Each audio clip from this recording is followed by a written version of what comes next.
Hey guys, welcome back to a video, and I just wanted to just mention to you guys that Zoom was such an amazing time, and I mean, it was good, you know.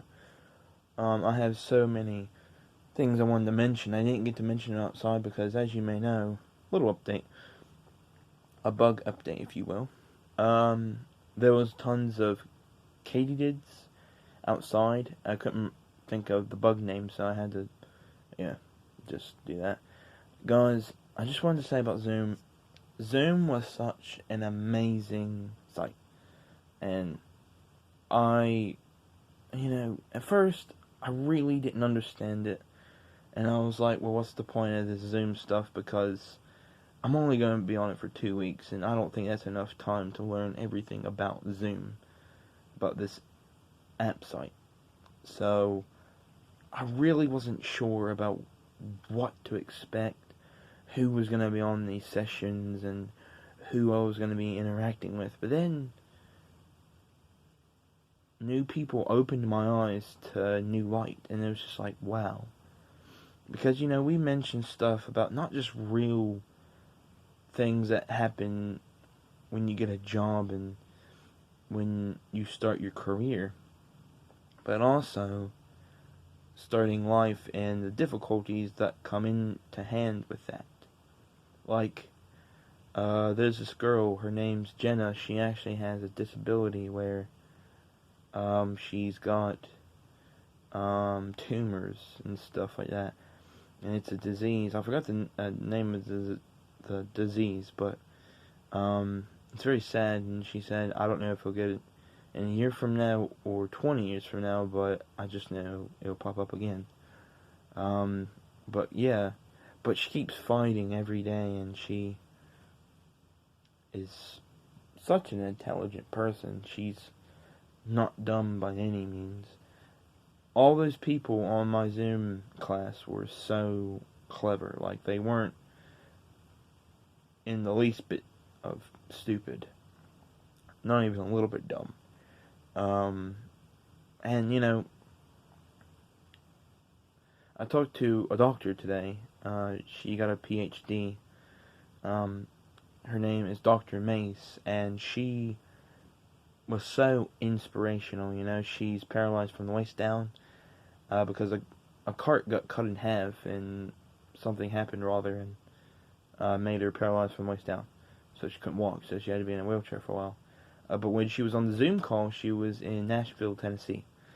And, it was so inspirational. She was just such an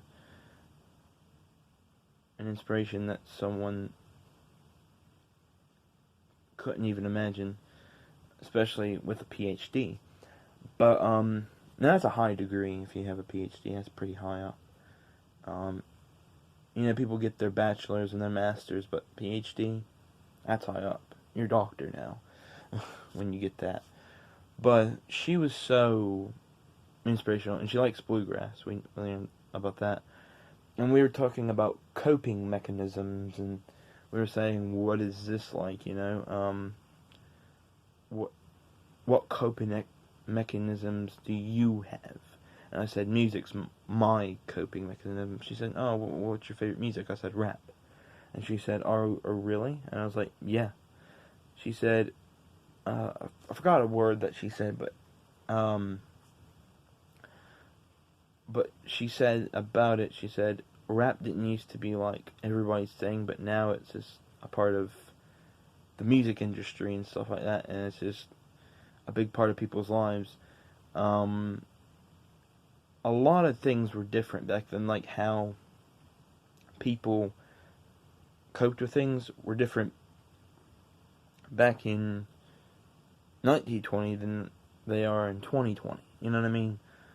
So, things were different. Some people would probably say back in 1920 they were, oh yeah, well, I've been fishing. I go hunting.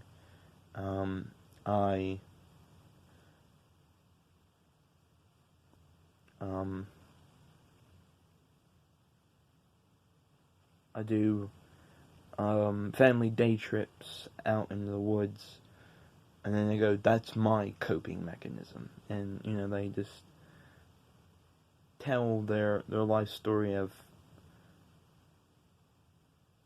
what coping mechanisms do for them.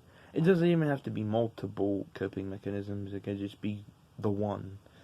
I've got quite a few myself. I've got a variety of coping mechanisms, but I'm not going to share them because, one I will share. One of them is listening to music. Listening to music is definitely my coping mechanism. It soothes my whole body, not just my mind, but my soul, my heart, and it relaxes my neck, arms, and legs. I just lay back in my couch, my flower-printed couch that my mom likes, all because it's feminine. It's a feminine couch, but I don't care if I sit in it. I lay back in that, and I listen to my favorite music. And it just means so much to me when I do that, because and even sometimes I fall asleep to my music because it's, something that I do. Sleep to music. Why not? Because your body gets to a stage where it's relaxed. Like, you are not tensed up. Your bones and all that are not tensed up. You're just in a relaxed stage. And guys, I wanted to mention this because it meant a lot to me to mention Zoom. Zoom was such an amazing experience when I had it. I couldn't tell you how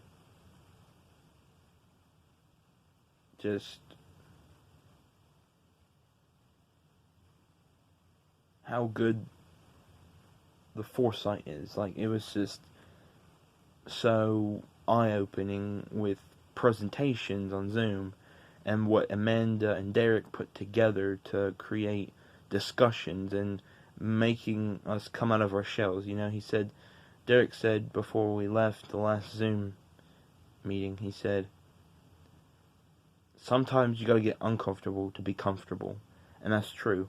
What he means by that, if you don't know what it means, he said what it means is do something that you're not comfortable with, and then eventually, once you get used to it and you're doing it more often, you'll be comfortable with it. So that's what he means by that. I had a private Zoom session, all because it's confidentiality. They didn't want Jax to hear it, or they didn't want Amber to hear it, or whoever was gonna be on like a private call next. They didn't want any of them to hear it.